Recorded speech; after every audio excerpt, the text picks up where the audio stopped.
Pumunta kami sa beach sa last day ko dito sa province. Ito na ang day 8 na ating kwento na medyo may kwenta. Hello mga bes, this is your Reclamadog bestie, Chopper. Dumating na nga sa bahay ni daddy ko si mami ko at ayun sinusuotan ako ng harness pero ayaw kong sumama kasi nga nandun si mommy.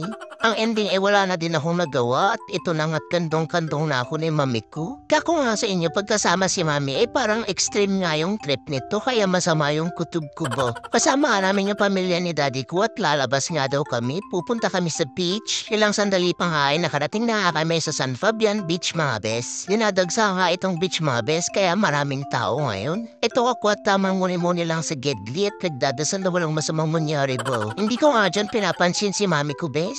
Tinitingin-tingin mo dyan. Nang sandali pa nga ay nagpabili si mami ko ng pala kay daddy ko. Kasabi nga niya ay gagawa daw siya ng sandcastle pero bakit naghuhukay siya pa ilalim? Sabi ko naman talaga sa inyo ay tuwing kasama namin si mami ko ay may hindi talaga magandang nangyayari. All my life ay kala ko ay kakampi ko si daddy ko pero mas matimbang pala talaga yung pagmamahal niya kay mami ko. Tragis na yan, wala na talaga akong kakampi sa pamilyang to eh. Buti na lang talaga at kamunggo lang yung utak ni mami ko kaya hindi ako nagkasya dun sa ginawa niyang hukay. At samantala siyang tumigil sa maitim niyang balak at nag-chill nga lang kami dyan mga best. Napaka-relaxing nga ng ganito yung wala akong ibang iniisip kundi kimkin lamang. Hoy, sa gitna ng aming pagmumuni-muni ay unti-unti na pala akong tinatabunan ni mami ko. Hoy, nararamdaman ko yan babae. Grabe yan talaga siya sa akin mga bes. At nagtuloy-tuloy na nga ang kalbaryo ko mga bes dahil na dinala na ako sa dagat. Kala talaga siguro nila nakikipagbiroan ako eh.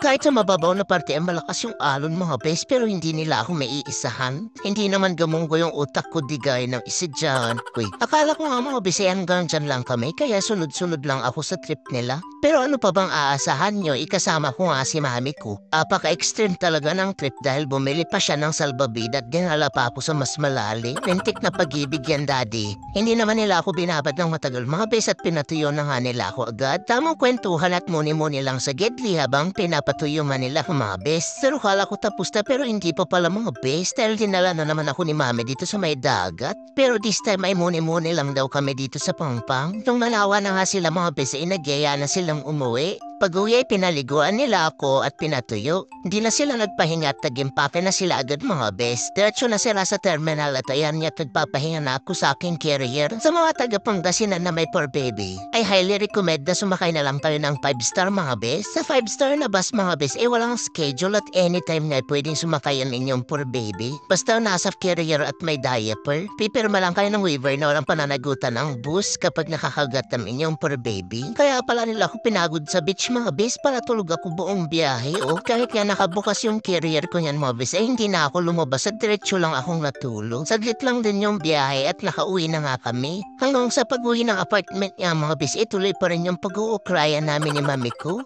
Namiss ko nga din itong aking mga toys. Thank God at nakauwi nga kami ng safe. Nagpahinga natin kami after naming maglinis and that's it for my probinsya vlogs mga bes. Ingat kayo lagi and spread positivity.